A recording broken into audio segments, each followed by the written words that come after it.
I hope everyone is able to hear me. Hi, everybody. My name is Nicole Cork. I'm the Association Manager of iHEA's activities. Welcome to the webinar, Leveraging DICE Simulation for Modeling Obesity, hosted by the iHEA Economics of Obesity Special Interest Group. Today's webinar will run for approximately 60 minutes and will be recorded and uploaded on our website afterwards. Before we begin the webinar, I just wanted to run through a couple of housekeeping items. If you do experience any technical issues during the webinar, please write them in the chat box at the bottom of your screen, and I'll be happy to assist. Everyone on the line has been muted except for the presenter in an effort to eliminate background noise. If you have any questions during the webinar, please use the chat box and they will be addressed by today's speaker. We'll also be circulating a survey following the webinar to obtain feedback, so we ask that everyone please take a couple of minutes to fill it out. Today's speaker is Jamie Caro. Jamie is Chief Scientist at Evadera, where he advances their leadership in developing and applying novel techniques in modeling, health economics, comparative effectiveness, epidemiology, and outcomes research. Dr. Caro is also Adjunct Professor of Medicine, Epidemiology, and Biostatistics at McGill University, and Professor in Practice at the London School of Economics. He also lends his teaching ability to other academic institutions, such as Thomas Jefferson University School of Population Health. I will now hand it over to Dr. Caro for today's webinar. Thank you very much. Thank you everybody for attending. I hope in all of your different time zones you can see the screen well and hear me properly. And if you don't, please send a chat message to the organizer and they'll try to fix it for you. All right. So today we're going to talk about a modeling method called DICE simulation, but we're going to make this specific to the modeling of obesity and interventions for obesity. So I will first go through the objectives, then we will briefly talk about the model concept, the methodology that's being used, and then we will take up the questions that come up via the chat box. So the objectives of the webinar then are to present this novel approach to building a simulation that can provide a realistic, transparent framework for modeling obesity with no need for programming or new software. And the latter is particularly important. This is all done in Excel, and you need not know any specifics of programming. All you need to know is basic Excel to be able to work with this. The objectives of the model itself were to translate efficacy data, presumably having to do with weight loss, into credible real-world outcomes. So it's a model that helps understand the potential impact of short-term clinical trial or other study effects into longer-term real-world outcomes, such as the prevention of cardiovascular disease, prevention of diabetes if the person is not yet diabetic, and its related complications. And it provides a flexible, we hope realistic model capable of tracking the trajectory of patients in various populations. It models the individual risk factors over time, and I'm going to show you how that's done. It properly handles competing risks, something which most Markov models cannot do. It allows for very detailed modeling of the management of patients, not just in terms of the intervention of interest, but in terms of counseling, diet and exercise, management of cardiovascular disease, diabetes, etc. And it meets all the requirements of, as best we know, all regulatory and health technology assessment authorities. It was specifically designed to meet this last criteria.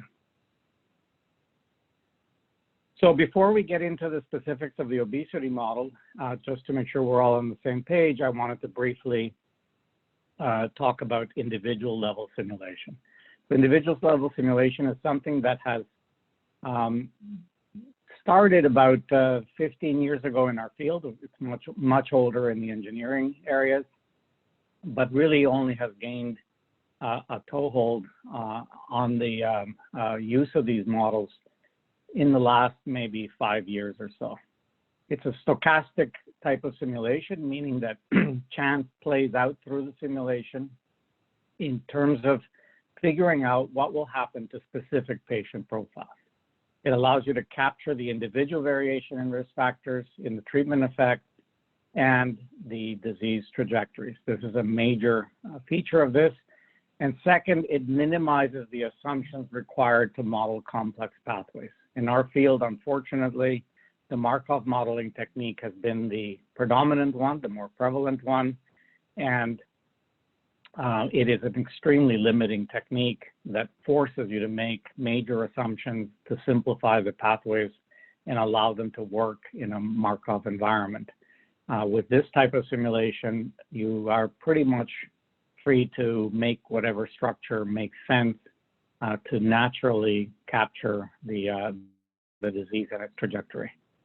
It's particularly useful when modeling a diverse population with multiple risk factors and outcomes, as happens, for example, in the modeling of obesity, where you have any number of risk factors with distributions that vary according to the type of population, and you have overlapping conditions like diabetes, obesity, other high-risk factors, and so on. And up until recently, the reason that this has not really taken our field by storm is that it required specialized software, complex programming, and so on. And so very few people really wanted to use this.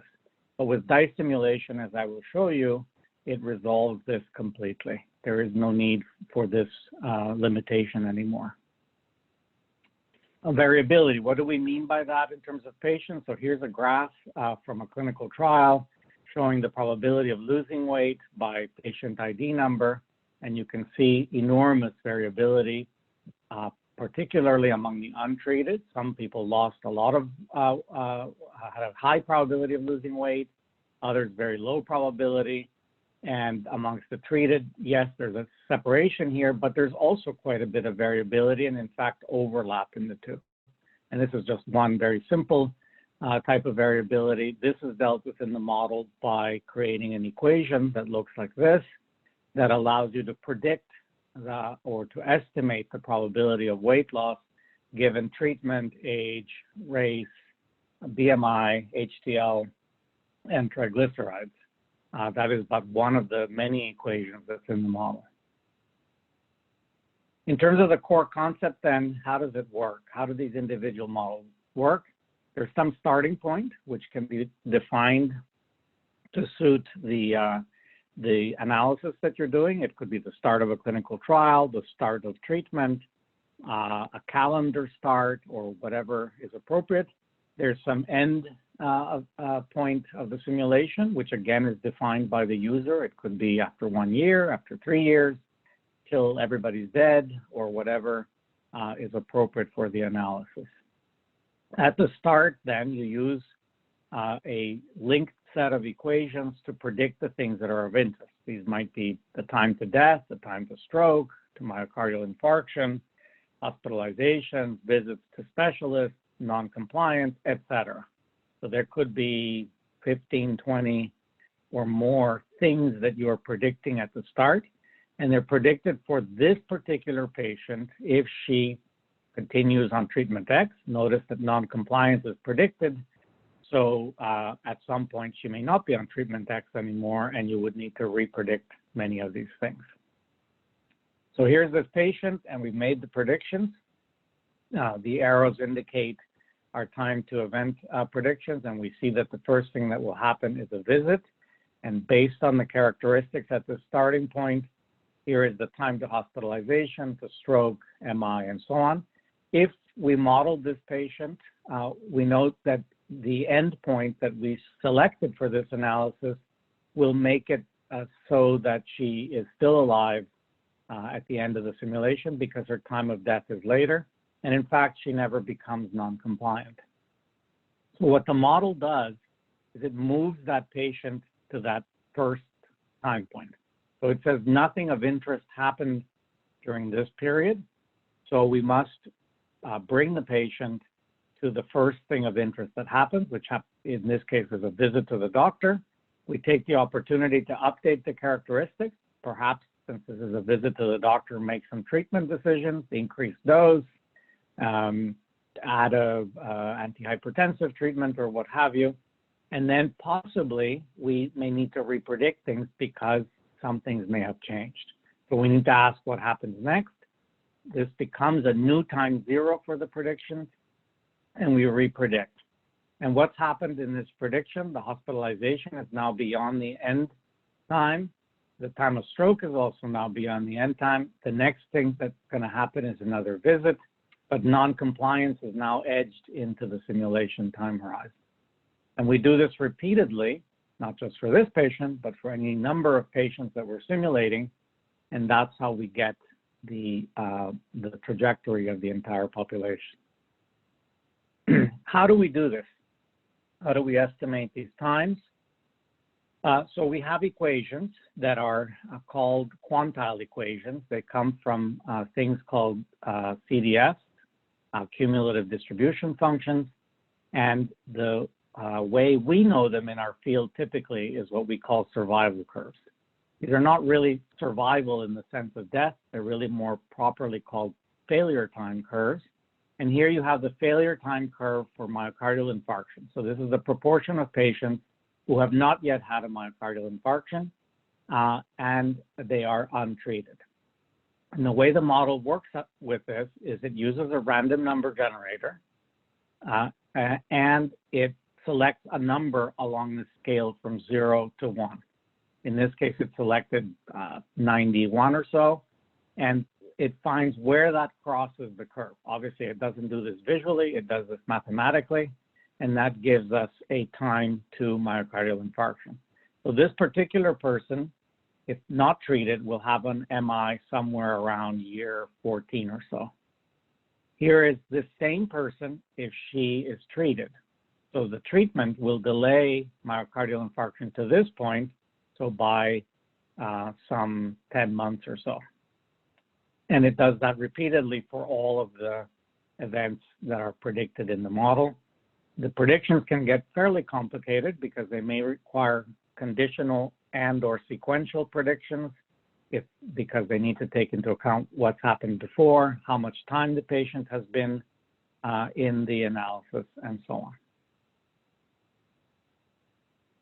So those are the general concepts having to do with individual simulation. Now, what about DICE? What does DICE bring to the table? So DICE is a simulation technique that I developed in late 2015. And we view it as a unifying approach to modeling that uses just two concepts to structure the models that we use in health technology assessment. One of these concepts are conditions, and these are the bits of information in the model. So anything that's information is a condition. That's the C of DICE. Each of these has a unique name. That's how the model works without having to look at Excel referencing, row column referencing, because it uses the name to reference the condition. These can represent pretty much anything that is useful information to the model. All of the patient characteristics, the features of treatment like dose, route, loading dose, etc., price, all the values, so all the costs and utilities, the timing of events, so the time of MI from the previous graph would be a bit of information, so it would be stored in a condition. All of the outputs, number of MIs, number of strokes, QALYs, life years, etc. All the equations, so those bright pink and green lines in the previous graph, the equations that create them are themselves information, so they're stored in conditions. And their parameters, be they lambda, gamma, or what have you, are the value of those parameters is stored in conditions. All the structural and model information, so all of the logic is stored in conditions. And this is because of the way it is stored is very easily tabulated. It's stored in a bunch of tables, which I'm going to show you. The second major concept are the events. The events are where any of the information that's stored in the conditions changes value. Each of the events also has a unique name, and they can represent things that happen in the real world, such as death, hospitalization, treatment change, and so on. Or they can be events that are created to make the model function properly. Obviously, the start and end event, the transition from one state to another. Often we have, as we do in this model, evaluate event, which is simply an artificial point in time where we collect outputs. And these are also easily tabulated, as I will show you. And because these can all be stored in tables, they are very easy to build in Excel. Excel or any spreadsheet software very readily provides for the use of tables. That's the natural format in these spreadsheets. So the entire model is specified in a set of Excel tables. All right, how do we structure these models? Well, we build a table or a list of conditions that has the unique name of the condition and a place where its level, value, its contents can be stored. And we have a list of outputs. The reason we store the outputs separately is simply human nature. People like to see the outputs separately. And also the macro that runs this outputs displays all of the things that are in the list of outputs at the end of the simulation. But they are, logically, they are just special conditions. They have a name, therefore, and some amount that's accruing as the output. We have the list of events, and here they each have a name, and the main property of an event is when it will happen. That time is, as I've already said, a condition in and of itself. Then we have the consequences of each event, meaning what will it do to which conditions. So we need to specify which condition will be affected and some expression, and I'll show you how these work, that tells the macro what should happen to that condition. It could be very simple. Age changes by 1 year. It's a very simple expression. Or it could be a very complex logical expression or formula. The macro doesn't care as long as it's written in correct Excel syntax. But it's entered as text, and I will explain briefly why. So the entire model, the entire obesity model, is contained in these 4 sets of tables. That's the model. Then we need a way to run this, and that's what we call the discrete integrator, which is the DI of DICE. And the discrete integrator is generic to all models. The exact same macro runs every single DICE model. It doesn't care about the specifics of the conditions or the consequences or events because it runs a generic loop through this. And what does it do? It reads the list. It finds the next event that will happen. It implements the consequences of each event in sequence. And it repeats this for every intervention that you ask it to run. If it's a natural history model, it would be only one natural history repeat. But if you have 4 different interventions, it would do everything 4 times. It processes the next patient profile. So it does all of this reading, finding the next event, et cetera, for one patient at a time. Then it processes the next profile, replicates this whole thing as needed to handle uncertainty analyses, and then finally ends the simulation and reports the output. So that's the general approach. So how does this work for the obesity model? We have our list of conditions, which is a table. I'll show you a more detailed example, but it would have things like BMI, age, sex, and so on. We have our list of outputs, and here we can have weight change, qualities, cost, whatever is of interest. We have our list of events, which might look something like this. So we might have start, update, myocardial infarction, heart failure, stroke, death, get diabetes, evaluate, and end. And we can have many more events. In fact, this model does have quite a few more events. We have the time to each of these events. At the start, I know that the start event will happen now.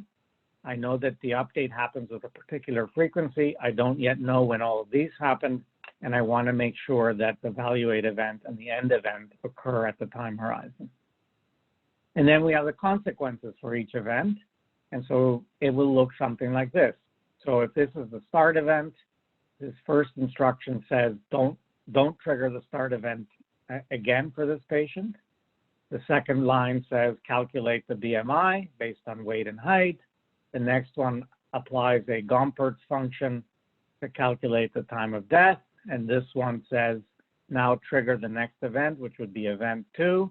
Event 2 on the list is the update event. So the next thing that would happen is an update event. And as you can imagine, these are trivially easy to enter as Excel tables. So this is what the model for obesity looks like in concept. This is a conceptual sketch. So you have a core model that handles the events, the occurrence of various events. You have the handling of patient characteristics. These all affect utilities, costs, and other outputs. Of course, you have death here, which could be cardiovascular or non-cardiovascular. And then treatment has potentially an impact on some of these factors. It may have AEs, which may in turn influence which treatment you use. And of course, it alters risks here. This is a very, very simplified diagram. It's quite a bit more detailed, as you can imagine, for handling obesity in reality. The structure is set up like this. We have a starting point where the profiles are created. There's a table with the patient profiles. We have a method for making sure that the same profile, the same patient is modeled under the various interventions. We have a main section which the purpose of which is to update all of the biomarkers, weight, etc. Trigger the event handler, which takes care of all the events, and then cycles back. And then in the event handler, we have all of the different things that can happen. These are each their own submodels so that they can properly manage the handling of diabetic foot ulcer, or getting diabetes, or having a TIA, and then it cycles back to the main, which is where the main loop is. We do have other events like stopping treatment, a doctor visit, changing the location of care. This is important because of the cost implications. And we have a bunch of extra or other things that are happening. And then at the end, the macro collects the outputs and displays them on the worksheet. So in the updater, we update all of the risks, the risk factors. We trigger the equations to recalculate the risk, handle the costs and qualities, and then in the main module, we apply those risks and we allow time to pass. So how is this a model? In general, it is driven by whether you lose or stabilize or increase weight. So we have a predictive equation. I showed you part of it at the very beginning, which tells us whether the factor that we're looking at, be it weight or something else, will tend to increase. And then we have growth curves for those patients in whom it will increase. And then we have separate predictions, decreasers for those who don't increase. In many cases, you also have a third branch, which is stabilize, and then you have a stabilization pathway. And in this case, we're predicting weight, fasting plasma glucose, all the various lipid components, hemoglobin A1C, systolic blood pressure, waist to hip ratio, and waist circumference. So in diabetes, obviously cardiovascular risk is one of the important factors. We carry all the ones that are in various equations. note that obviously age, gender, race, and so on are not modifiable. In this particular case, we're not allowing modification of smoking, though we do have a separate model that can handle smoking cessation. And then we have various risk factors that may change. And in the current model, it's using mainly the coefficients from the UKPDS study, uses equations for ischemic heart disease, MI, and stroke, and these are obviously only in patients with diabetes. We do have an update using more modern equations, the UKPDS outcomes module 2, the GPRD, the Q risk, the Bravo risk engine, and others. Then for the non-diabetics, we use principally Framingham, though there are some updates here as well. And again, we have a bunch of risk factors. We cannot use the diabetes risk factor because this is in non-diabetics. So when they become diabetic, they switch to the other equation. The coefficients are from Anderson. The original Framingham equation, though this has now been updated with other equations. We don't handle angina, and obviously these apply only before you have cardiovascular disease and before you have diabetes. So the diabetes risk factor is turned off. These were done with specific analyses to be able to turn off the diabetes coefficient. After a person has developed a cardiovascular disease, we use equations from the Saskatchewan Health Database, explicitly developed for this model. These are adults who've had a MI or a stroke. We estimate the hazards for additional events and the change in the mortality. We have done an update now using the Australian lipid trial data, and there are others that could be used to update it at this point. We have separate sets of equations for diabetics and non-diabetics, handling also risk factors such as age, gender, and the use of lipid-lowering therapies. What about the risk of developing diabetes? This is handled principally through the San Antonio Heart Study, and it's based on an analysis of 3,000 patients using a logistic regression that handles, at that point, 7.5 years of follow-up. 275 patients had developed diabetes, so there are a whole set of equations that handle all of these microvascular complications, and obviously mortality in diabetes is different than pre-diabetes, so the mortality risks are updated as well. How do we handle the microvascular complications?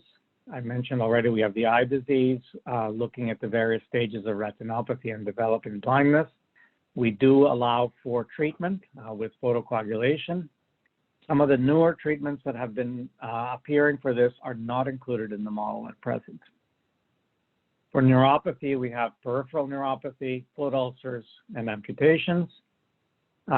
We have nephropathy, and here we have all the stages going from very early CKD to end-stage renal disease, stage 5, and we have the treatments, dialysis, and transplantation. Again, there are some newer the anti-diabetic treatments that can affect nephropathy and change the albumin creatinine ratios. We also have the changes in eGFR using different biomarkers to measure them. So this is an evolving module at the moment. For the eye disease, we use various UKPDS equations, a very specific retinopathy study.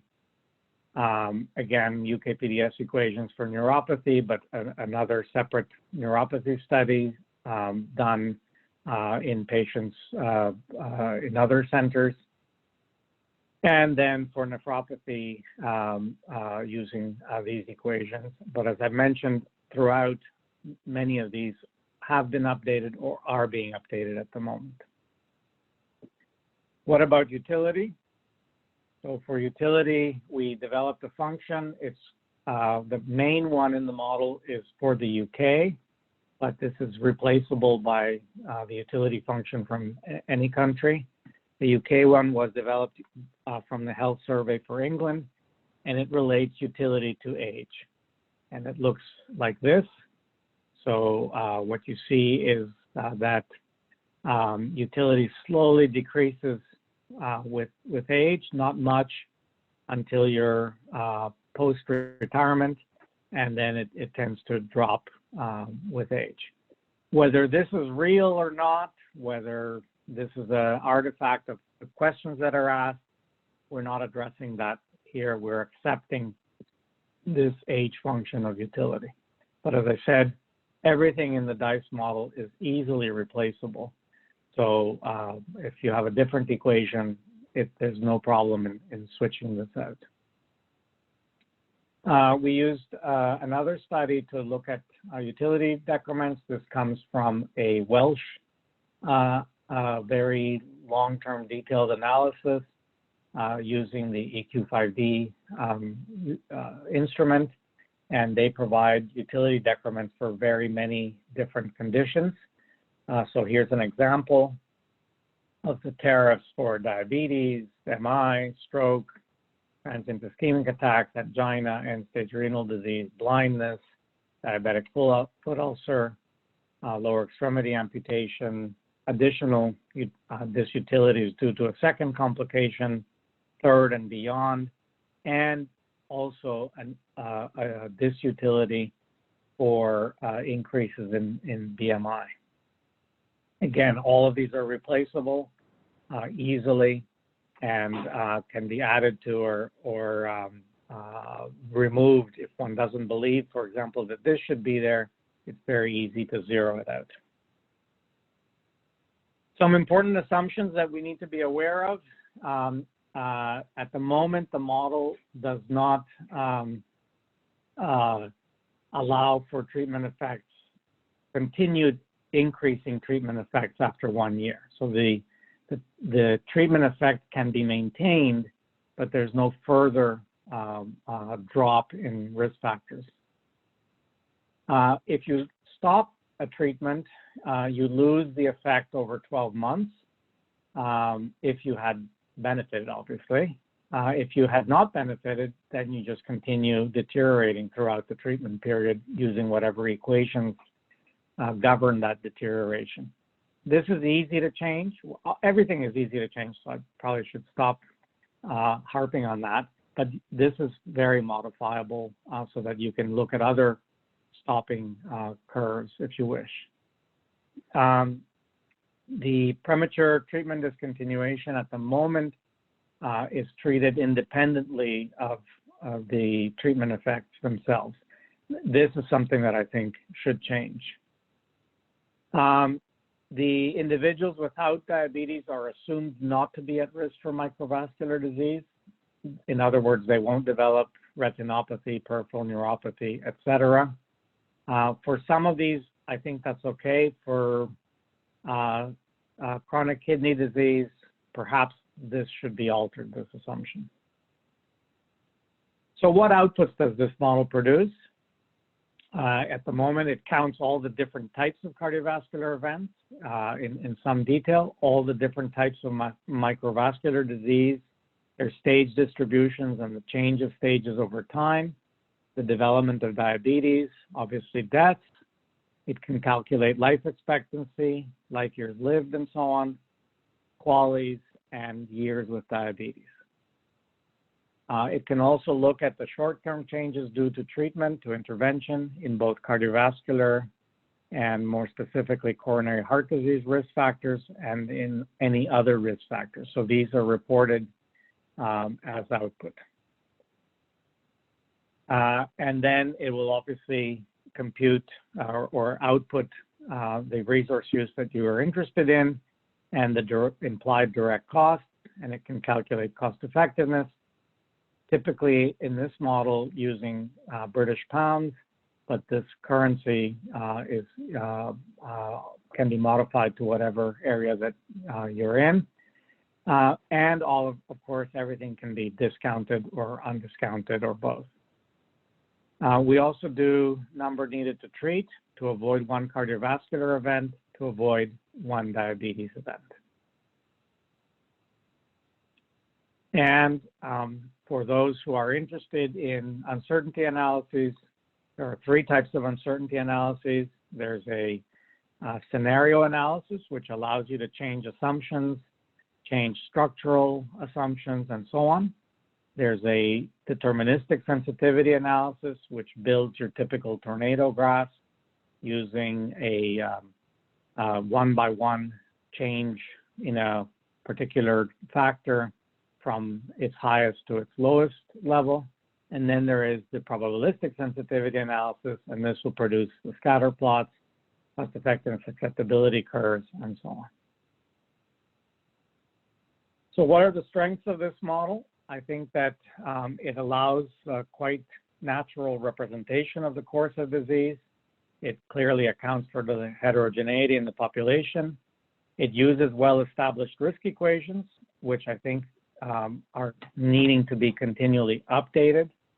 I'm not here dealing with the strengths of DICE, but DICE itself is very easy to work with. It's very flexible. You can modify the model very easily. You can update it with new data. It's very transparent, very easy to review, to look at. I'm going to show it to you momentarily. And then in terms of the limitations, there are other weight-related conditions that are not currently in the model that perhaps ought to be added. We don't currently, we calculate waist circumference and we manage triglycerides, but they're not operational in the risk equations.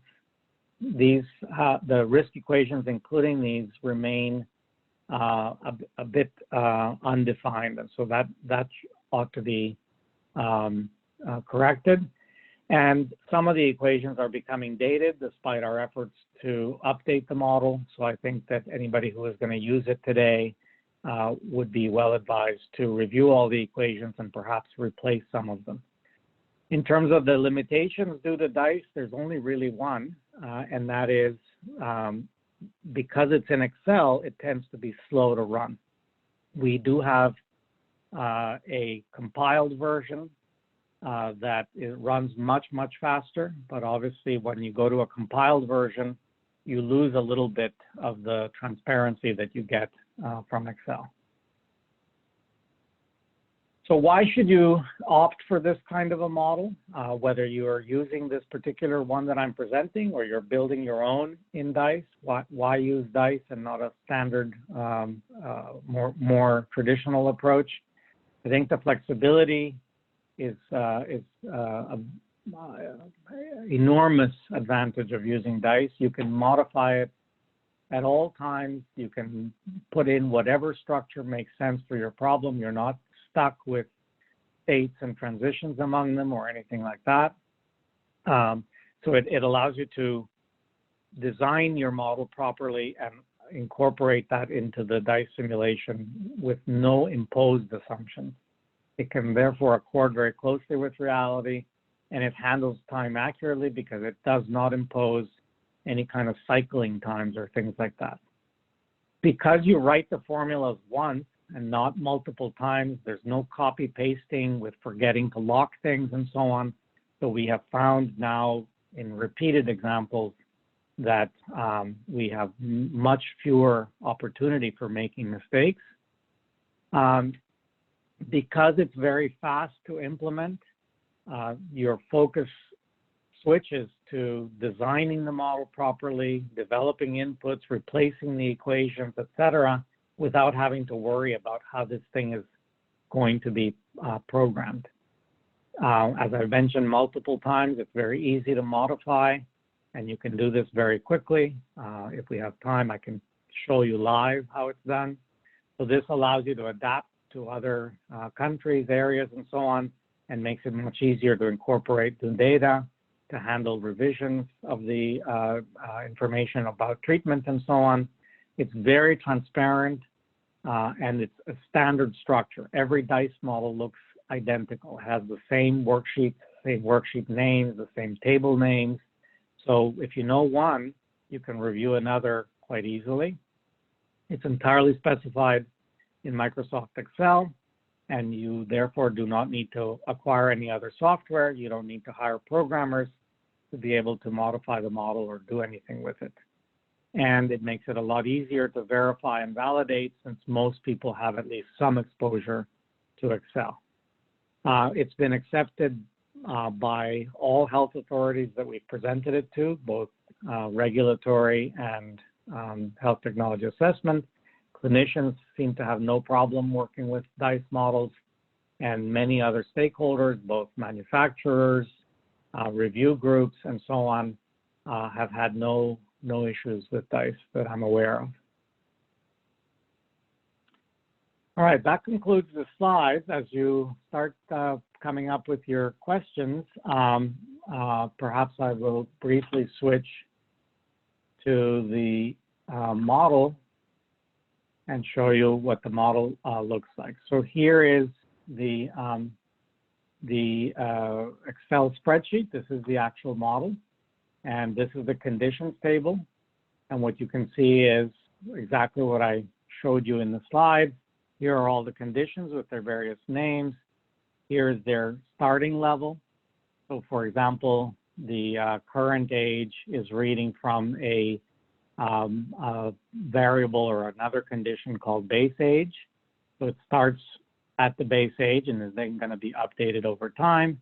And we have various and sundry things. This model is a complex model, so it has a lot of conditions, as you can see, but they're all formatted exactly the same way. Then if we switch to the events page, here is the table of all events, and I mentioned that there were more events than I was showing you in the slides. This gives you the full event list, when it will happen at the start. So most of them are set to never, because in fact their time is computed during the simulation. And here you have the name of the table that has its consequences. And then below you see, and maybe I'll magnify a bit, make it easier to see. So here is the start event table. And what it does is it says, here is the thing that I'm modifying. I'm modifying an event time, a condition, another event time, and so on. Here's the name of the thing that I'm modifying. So here I'm modifying the condition BMI change under standard of care. Here is the expression that modifies it. So this is looking in a range called BMI change with standard of care, and it's reading it by sex, presence of diabetes. So it's going to find that table and read from it based on age and whether you're diabetic or not, and store that value in this condition. Here's the update of age category, and so on. Here's the calculation of time to death. And as you can see, I'll scroll down slowly. These are all the events and how they're specified. The format is always the same, and the expression you can see is written in text. There's no equal sign in front of it, and it follows Excel syntax. So this says if the range of metabolic effect type is relative, then go and find the current HDL, et cetera, et cetera. And then if we look at the outputs page, here are the accumulators. Accumulators add to the output according to some formula. So there's an accumulator for life years, qualities, treatment costs, and so on. Here is the counter. So we're counting non-responders, new diabetes, et cetera. And the record is a special type of output that tracks the variable. So we're tracking changes in BMI over time. And those 3 pages, conditions, events, and outputs, are the core of any DICE model. The rest has to do with the inputs, the results, scenario analyzer, the setting up of sensitivity, and so on. so that you can handle any of the analyses that you would like to do. But the core of the model is here in the conditions, events, and outputs. From the end, I'll stop here and take questions.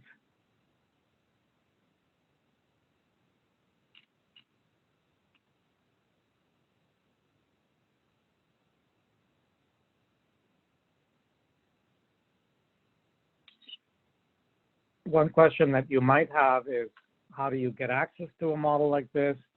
So the DICE method is entirely open source. It's available for download without any fee or anything else, and you can use it freely as you wish. There are a number of tutorials, user guides, and so on, which are also freely available. And as part of the Horizons 2020 grant held at LSC, I am producing a newer, faster version with some additional tools. The first version of this is now available also online, and an entire training package will be posted over this summer for using DICE.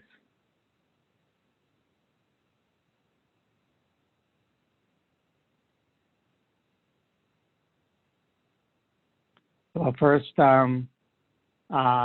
question has to do with what is the difference between DICE and discrete event simulation. So DICE encompasses discrete event simulation, at least of the type that we use, but it can also do Markov models, microsimulation, survival partition models, and in fact, as we've noticed as we build these, it most of the time creates hybrids.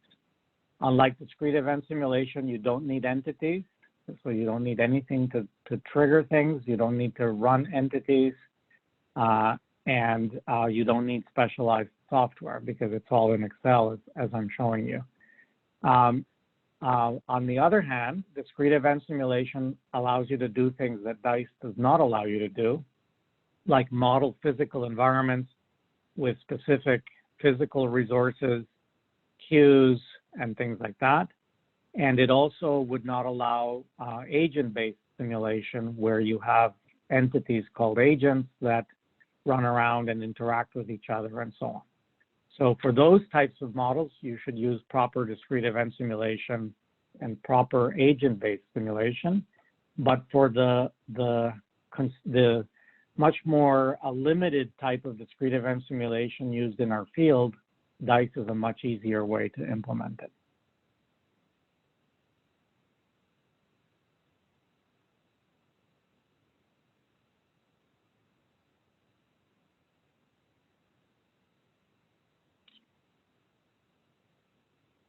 Are there any other questions that you'd like me to address? Anything else that you'd like me to show you in the actual model?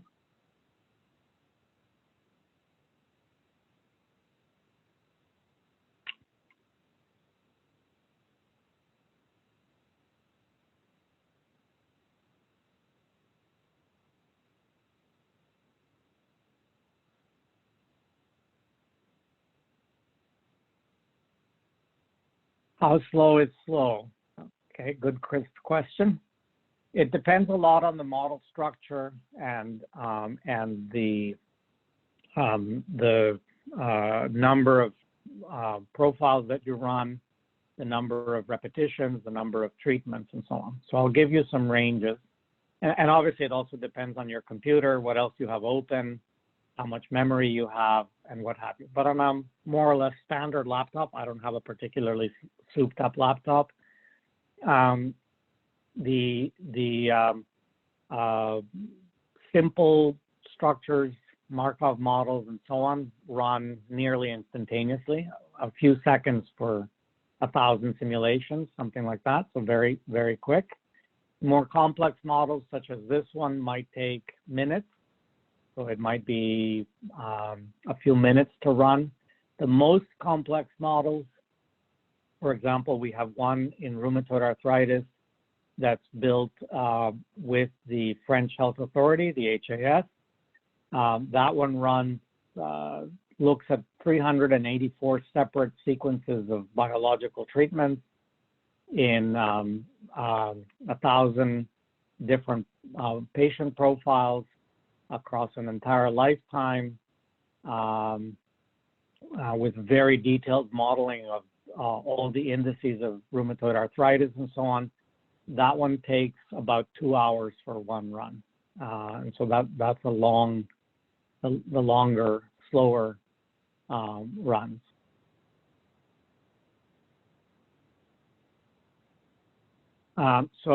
Next question is, can one specify a covariance structure,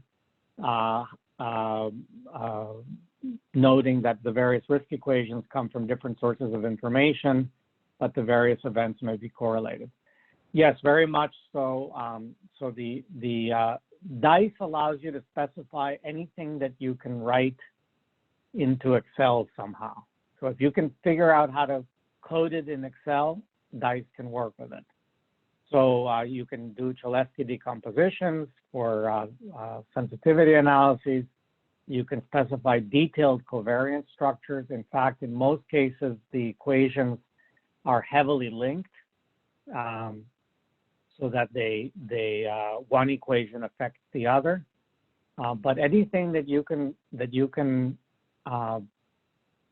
reasonably specify in Excel, or write your own function for, so DICE will handle user-defined functions in Excel, then it will be able to handle that. Correlations between events depends on exactly what you mean. There could be, for example, one event that triggers another. That's very easy to do. Let me see if I can find a quick example of that. So, for example, the start event triggers the initialized treatment event by calling it to happen now. So that's a very simple type of correlation, one event triggering another event. Then you can have events that alter the times of other events. So here in the initialized treatment event, there's a whole bunch of events that get triggered at different times, depending on the expression that is used to trigger it. So this is sort of the general way to correlate the events themselves. But the equations that are being operationalized here may include correlation amongst the various determinants of those event times.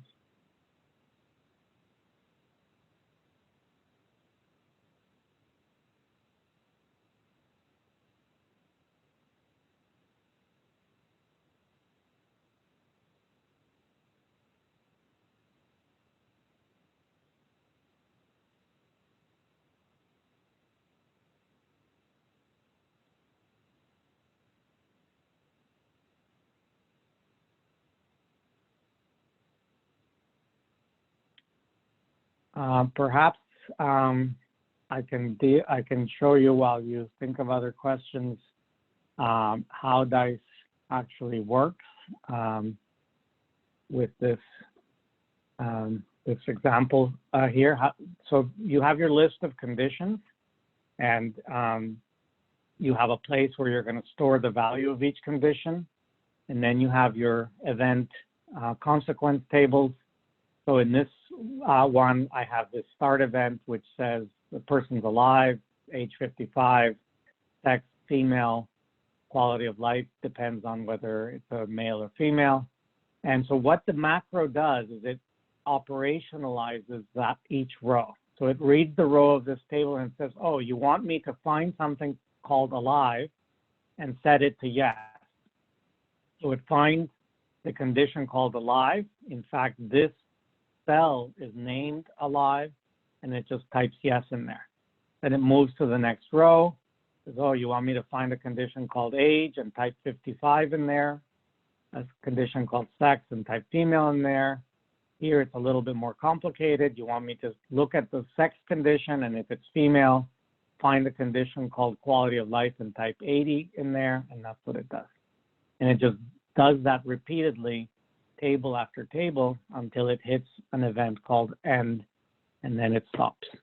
So that's what the VBA macro is doing. It's operationalizing the tables row by row.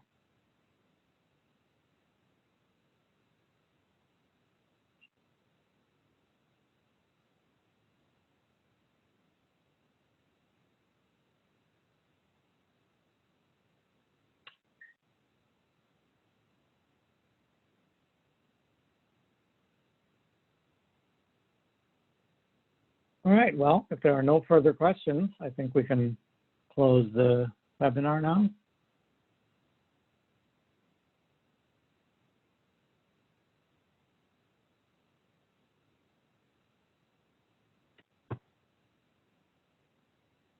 Thanks, Jamie. Great. Thank you very much, and thank you all for attending. If you have any follow-up questions, oh, there's another question. No, I guess it's just a refresh of the chat window. Okay, so if you have any further questions, feel free to email me, or if you have any requests, where is the website? So I can supply that to iHEA, and perhaps you can send it out to all the participants, the various links to all the sites. Okay, so we'll send that out then. Thank you again for attending. Thanks so much. Thank you. Bye-bye.